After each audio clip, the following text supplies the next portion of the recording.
او کله چې انسان له په مسافرۍ کې مرګ راځي نو دا خو د خپل قوم نه، د خپل کلي نه، د خپل مور، د خپل پلار د ورونو نه ډېر جدا پروت دی، په منځ کې ډېر مسافت دی، سمندر پار پروت دی، ډېر جدای.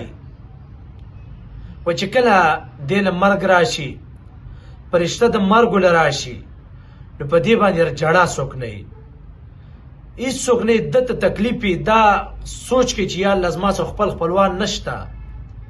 الله رب العزت دا ټول مسافت، دا ټول کومه چې فاصله ده، دا فاصله د مخ نه لرې کړي، دې انسان ته خپل مور پلار خاندان دا مخامخ کړي، دې انسان باندې بیا دومره سخته نه تېرېږي او د جړا څوک پې نه وي.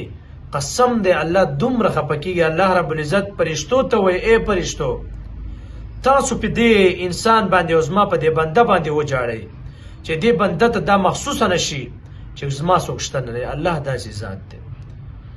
نو مرګ دا بالکل اچانک راځي. مرګ که ته هر حالت کې داسې حالت پئ، ته به مسافرۍ کې، ته به مزدورۍ کې، مزدورۍ له به تلې، مرګ به له راشي. ته به داسې حالت کې چې هغه حالات به د مرګ نه وي، ټول خلک به تا ته په تمې، خاندان به تا باندې راټولي، کار به کې، بچي به وي، لیکن چې کله له مرګ راشي د هر څه به تسو نه شي.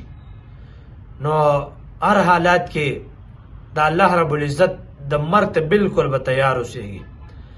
دې وجې نه خپل قرضونه دغه رنګې د الله رب العزت چې په تا باندې کوم قرض دی، منځونه د باندې پاتې، روجې د باندې پاتې، دا ختمې که.